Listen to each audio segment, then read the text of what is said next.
Hey guys, it's Tim, and this is Pro Wrestling Unlimited. As we're here on another Tuesday, it is the 11th of December. This weekend is TLC. Tonight was Smackdown. Nick, what's going on?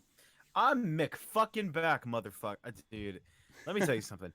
Kids never get a full-time job because it kills you and makes you want to die on the inside, and then you can't do the podcast as much because they make you close. Even though you said, hey, I can't close on these certain nights because I do a thing. And they're like, you have a thing? Go fuck yourself, kid. I'm kidding. I love this company. Please don't fire me. My manager and district manager both watch the show. Love you guys. Hey, that's how it usually works, though. Tonight was SmackDown Live, and I'm not gonna lie.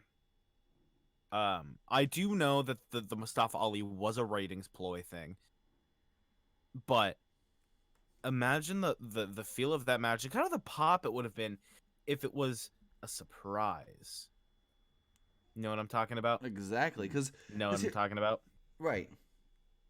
Here's the thing, though, with that Mustafa Ali thing, it was like, okay, you're doing this. Was it 5 days before the pay-per-view? He's going against the champion. It was obvious he was going to lose. Well, this wasn't a championship match. No, but they're not going to have Daniel Bryan lose right before he's going to defend that title this weekend. So that's my whole thing. There's a few ways they could have made that happen, but that's understandable. You could have had AJ Styles come down and like distract. Yeah, I think you wanted this to be like a pure match. But and then here's the other thing.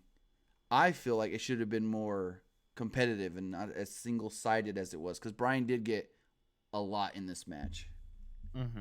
So, SmackDown kicked off with WWE Champion Daniel Bryan. He came down to the ring, and he apologized for calling the fans a sheep. He would then go on to say, because that's offensive to sheep. He said sheep don't ruin the planet like humans. He noted that people take and take and take, especially here in Las Vegas. He said that people are more like parasites. Crowd chanted, Daniel Bryan sucks. He's gotten this heel gimmick over perfectly. He said the old Daniel Bryan is dead and the Yes movement is gone. Bryan said the parasites are now attached to their couch in the house that AJ Styles built. He promised to defeat Styles at TLC on Sunday, and that's when Mustafa Ali came out. He tried to introduce himself to Daniel Bryan. Daniel Bryan goes, I know who you are. You're the heart and soul of 205 Live. You're an incredible performer. And I'm like, wait, isn't he a heel? Why is he putting him over? And then Bryan noted that Ali reminds him a lot of himself. He said the fans don't deserve to see Bryan versus Ali, so you should just leave the ring now. Ali wondered what happened to Daniel Bryan. Ali noted that he used to look up to Daniel Bryan, even though technically Bryan looks up to him. Literally looks up at him. He said the old Daniel Bryan who would want to fight. Ali wants to fight right now. Bryan, the fans broke out in a fight, fight, fight chant, and then Bryan says, what kind of car do you drive? And Ali goes, I don't know why that matters, but an SUV. And then Bryan would go on to call him a small little man. While looking up at him. Exactly. Like, hey, you small motherfucker. Hold on, let me adjust my eyes to look up at you real quick. Ali explained, well, I got that car because I've got a family, I've got kids. And then Bryan slapped him in the face, slapped him a couple more times. And then finally, Ali fought back with the Hurricane Rana and a huge dive to the floor as we go to commercial. Come back, and Bryan was firmly in control and working over Ali's leg. Bryan hit the yes kicks, but Ali ducked and scored a near fall. Here's a question I got for you. Go ahead. If the yes movement is dead, can we no longer call it the yes kicks and the yes lock? Yeah, you could still call him that. Why not? Because I was thinking that, and then Corey Graves literally said it right after I was thinking. He was like, you can't call it the yes lock anymore. The yes movement's dead. What would you call it? The label lock. That's what the yes lock used to be called before it was the yes lock. The crossface he does. What would you call it? Yeah, call it the Crippler's Crossface. That's a cool idea. Has anyone ever used the Crippler? That'd be a cool name for a move. Has anyone ever used the Crippler Crossface before? Has anyone used that name? Well, there was that one guy who stopped using it in 2007. Why did he stop using it? Well, he went away. Where'd he go? Do you think they'll ever sign him again? Nope.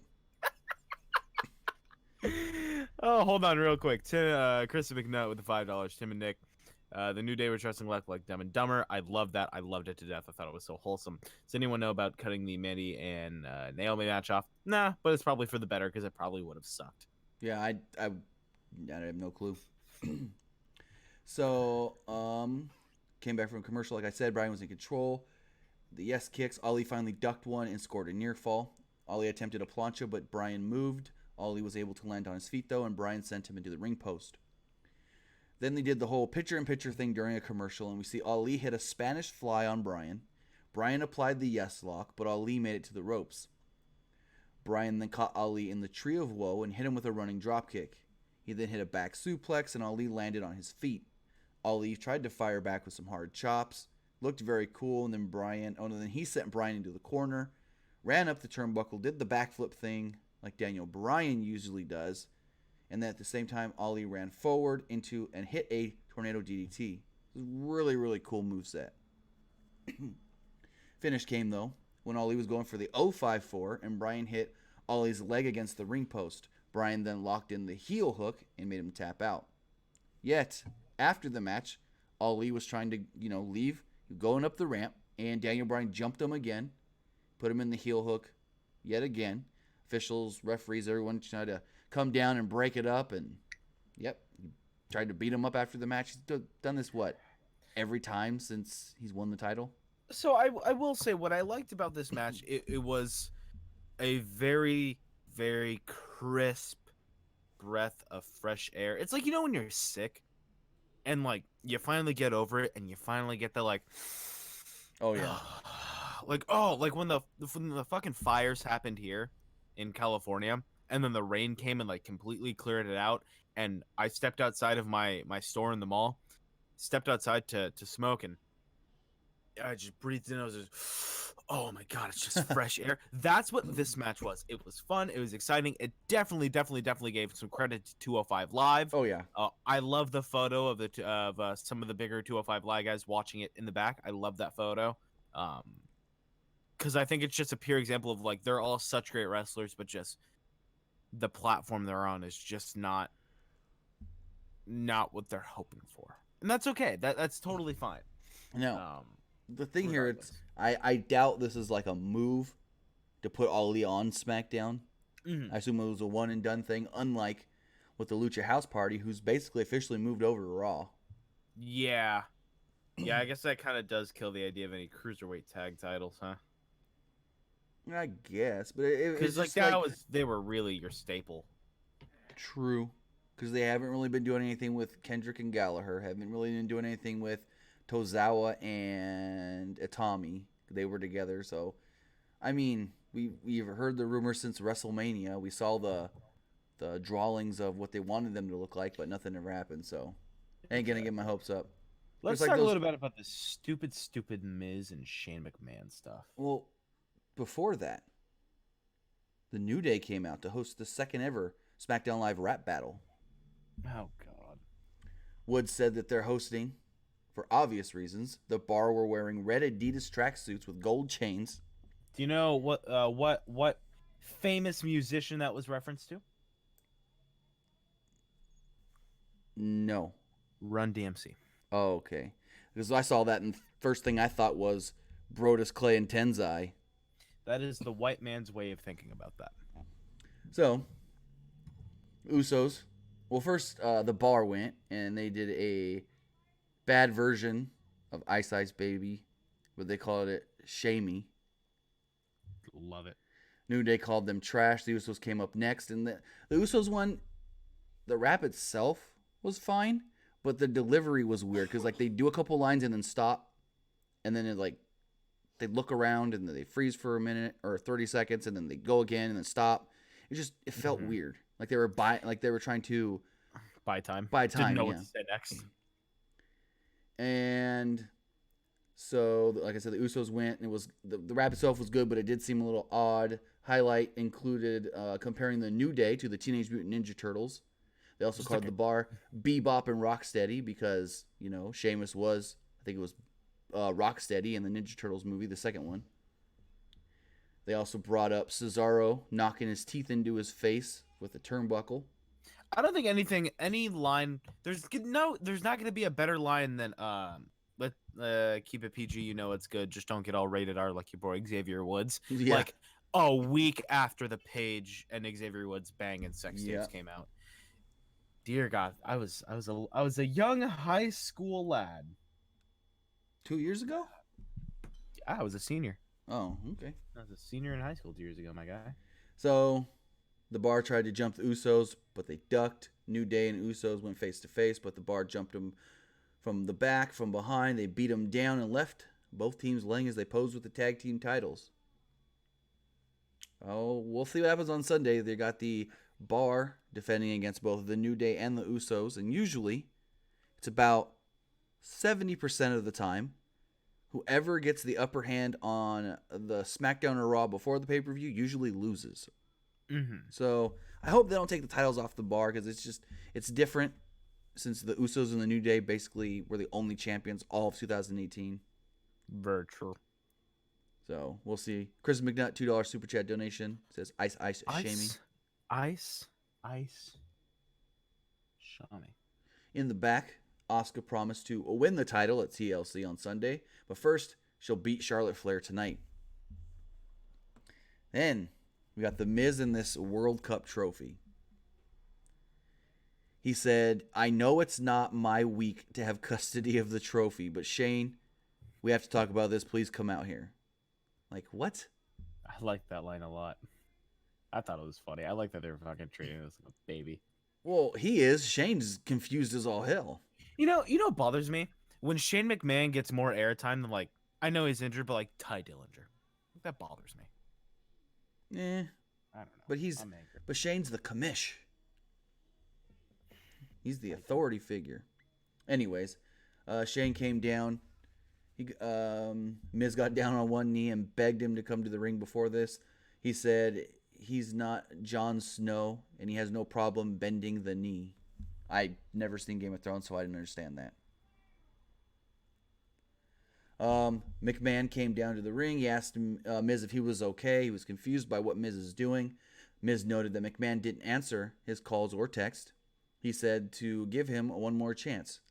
They are meant to be a tag team, according to the Miz. McMahon noted Miz and the trophy. It's starting to get a little weird. Miz said that he's going to prove this to Shane, and then he called out a referee and the Vegas boys to be their opponents. He called them Chip and Chad. The Vegas boys. Couldn't get more generic if I tried. So the Vegas boys jumped McMahon from behind. McMahon fought back and sent one to the floor. At one point, McMahon hit an awful-looking DDT that looked painful to take. He applied the triangle choke for the victory. So we go to the back, and Paige yelled at the referee for going out to the ring and having this match. He said Miz told him that she approved it.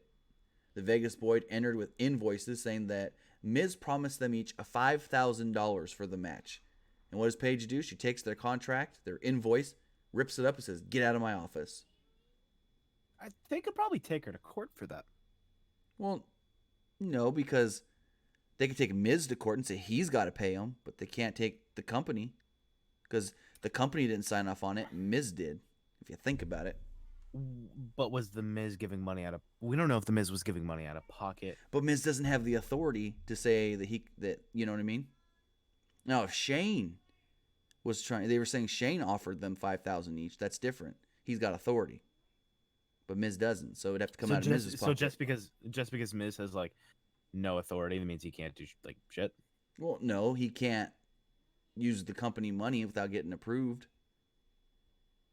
This is such a stupid fucking argument. So we learn that at TLC this Sunday, we're getting what? The 10th match added. Let me see. 1, 2, 3, 4, 5, 6, 7, 8. 10th match added is a chairs match between Randy Orton and Rey Mysterio. So we've got 2 TLC matches. We've got 1 tables match, a ladders match, and now a chairs match. Randy Orton came down with a chair. He noted that there's nothing better than a solid steel chair. He said they're good for sending a message. He showed footage of himself attacking Rey Mysterio with chairs from the last couple of weeks. Orton then mocked Mysterio for wanting the revenge. He called Mysterio his victim and victims don't get revenge. He said the rest of the roster on Sunday should be worried about the letters TLC. Mysterio needs to worry about the letters RKO. Suddenly, Mysterio ran in with a chair, hit Orton with it, and hit a 619. I think it should be an okay match. I mean, it's chairs. It's gonna be a reliable match. I mean, it's just. I mean, so it's a chairs match. So basically, it's a regular match, but it's legal to use chairs and no other weapon. Right? Yeah, so it's they'll probably have chairs scattered all around the ring. But here's the thing.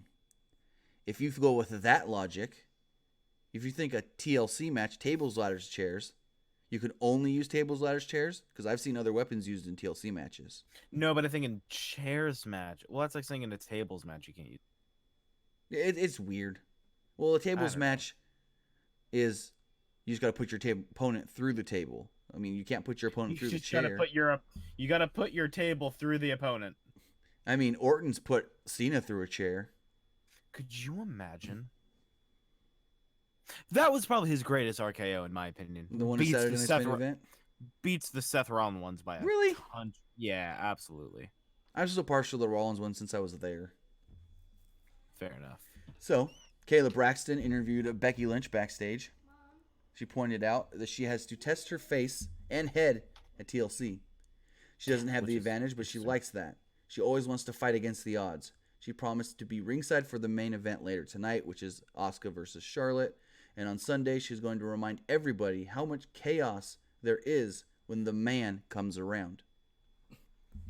So, as it was asked here in the chat, what happened to the Mandy Rose and Naomi match? Also, they changed the Jeff Hardy segment.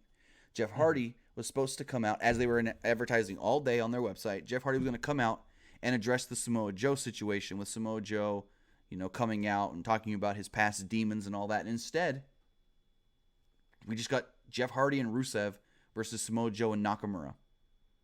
No Jeff Hardy addressing and this and that. I don't like that being a tag team based off the battles that Nakamura and Joe had in NXT. You know as well as I do, NXT don't count. Plus, that was how many years ago, and they're both heels? Yeah, I guess. I guess I'm just too old. So before the match even starts, R-Truth and Carmella come out and do a dance break. I'm fine with. Honestly, these damn breaks are funny to me.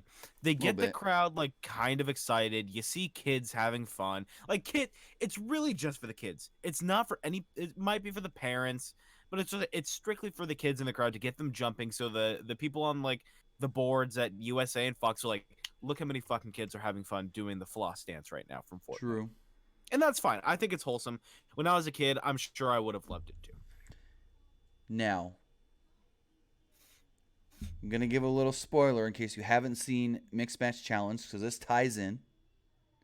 Do you know who's going to the finals of the Mixed Match Challenge this Sunday at TLC? I'm going to take a guess. I'm going to guess that it's going to involve Mahal. Right. It's Mahal's team and it's Truth's team, isn't it? Yes, Mahal and Alicia Fox against Truth and Carmella. The winners get an all expenses paid vacation anywhere they want and the number 30 spot in the Rumble. I want R-Truth to win it, and I want him to go to oh my god, what are two very easily confusable places that have the same name but are completely two different places? Paris, France, and Paris, Texas. There you go. I want to be like, I want to go to Paris, and he ends up in Paris, Texas. That would be so funny. That would be great. So much comedic stuff to go here. Put me on the booking team, Sean Ross Sapp. Talk to whoever you need to talk to. Get me on this booking team. But I mean, so with this Mixed Match Challenge thing real fast before we get back to SmackDown, it's like the winners are going to get the number 30 spot in the men's and women's Royal Rumble. Like, does anybody care about any of these four as far as it pertains to the Rumble? No. Here's the other thing. I think the 30 spots only been won from twice. It's not like it's that big of a deal anyways, because usually the 30 spot doesn't win. So who knows, man? Who knows? So back to this Jeff Hardy and Rusev versus Samoa Joe and Nakamura match. Hardy was distracted and Nakamura jumped him from behind. The heels isolated Hardy on their side of the ring. Hardy fought back and hit the Whisper in the Wind on Joe. Rusev got the hot tag and ran wild on Nakamura. Rusev rocked Nakamura with a kick for a 2 count. Hardy hit a twist of fate on Joe and followed it up with a clothesline off the apron. Finish came when Nakamura went for the Kinshasa. Rusev nailed him with a Machka kick and won.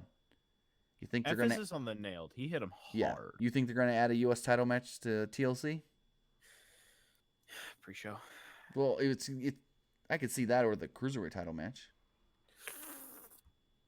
Because right now we don't know what's on the pre-show, but we know 10 matches. We don't know what's on the pre-show. So I bet it'll be the U.S. belt. Let's see. In the back, Shane McMahon was yelling at The Miz for hiring the Vegas boys and tricking the referee. Miz admitted he did it for McMahon. I did it for Shane. Yeah. He noted that he was never considered best in the world until McMahon came around. Miz extended his hand, but McMahon walked away. Fans booed, and Shane was not going to shake his hand. Good. So we get former champion, AJ Styles. He was interviewed by Caleb Braxton. Styles noted that he wants to beat up Daniel Bryan, but he knew he couldn't do it tonight for the fear of hurting him too bad and Bryan not being able to compete Sunday when the title's on the line. He said, "This isn't the new Daniel Bryan. This is the real Daniel Bryan." I thought that was kind of a cool line. In the back, Kayla then interviewed Charlotte Flair. She noted she doesn't break, but she breaks records. She's going to show the man and the Empress what she can do, and they're all going to bow down to the Queen. So we do get the main event, Asuka versus Charlotte Flair. Becky Lynch came down and was sitting at ringside. Asuka worked over Flair's leg, but Flair fought back. Asuka caught Flair with a vicious German suplex. Flair regained control and attempted a moonsault. Asuka got her knees up and applied the Asuka lock. Flair dropped backwards to break out of the Asuka lock. Asuka just reapplied it, but Flair made it to the ropes. They traded shots in the middle of the ring. Asuka gained control and worked over Flair's arm this time. She tried to apply the triangle choke, but Flair countered it into a powerbomb for 2. Flair then applied the figure 4 leg lock, but Asuka reversed it and made it to the ropes quickly. Flair will then continue to work over the legs of Asuka. Then there was a really cool spot where Charlotte bounces off the ropes and goes for a spear, and Asuka basically counters it into a code breaker. Oh, yeah. That was pretty good looking. So with that, Asuka then rocked Flair with kicks and elbow shots. Corey Graves said Asuka's landing those elbows right to the back of the neck of Charlotte Flair. Flair would finally get to her feet, hit another spear, this time actually connecting with the spear, but only for a near fall. Flair would then attempt another moonsault, but Asuka got her knees up again. Flair caught her leg and attempted the figure 4, but Asuka reversed it into the Asuka lock. As Charlotte was rolling around trying to get out of the Asuka lock, they both fell to the floor. Flair would then grab a kendo stick, hit Asuka with it, disqualification, obviously. Asuka wins, and then all of a sudden, all hell broke loose, and these cameramen need to be fired. Yeah. So Flair attacked Asuka with the kendo stick. Then she hit Becky with the kendo stick, which this proves that Becky's cleared. Because Asuka threw Becky over the announce table. They wouldn't have her do that this close to TLC if they didn't think she was perfectly fine to risk anything. Very true. So Flair fought back and beat Lynch fought back and beat Flair with the kendo stick. Asuka got the kendo stick and was just going to town. But the thing here that I almost couldn't watch this because every time Asuka would pull the kendo stick up, the camera would zoom out, and as soon as the kendo stick would come down and hit somebody, it as quick as it can zoom right in and zoom right out and zoom right in and out and in and out. And it was like someone's gonna get motion sick watching this because it was about 10 to 15 shots, and every time it was in and out, in and out. Yeah, it was kind of annoying. Very. And so finally, Becky tried to get up after she was thrown over the announce table. Asuka cracked her over the back. Becky was laid out, laying face first on the announce table. Charlotte laid out on the mat below, and then Asuka stood over Becky on the announce table with a kendo stick. And that's how Smackdown ended. So I guess she's not going over? I assume not. I mean, if we are to look at the betting odds, I haven't checked them since yesterday, but they still have a Charlotte as the favorite. Betting odds for wrestling is weird. Hey, they're correct 80, 75, 80% of the time, sometimes even more. 65% of the time, they're right every time. Ladies and gentlemen, that was Smackdown Live. I've been Nick. You can follow me on Twitter at PWU_Armstrong. Follow us on Twitter at PWUnlimited. Check out our good friends over at Fightful, Fightful.com, Twitter at FightfulOnline. If you need to get some Christmas gifts, some last-minute Christmas gifts for the wrestling fan in your life, head over to ProWrestlingTees.com/PWUnlimited or Or, the TeePublic store. yes, the T-Bub store is on sale right now. Everything's 30% off, and we're always adding new shirts. But the cool thing about some of these shirts we're adding, it doesn't only help us, it actually helps the designers and the artists that created the shirts.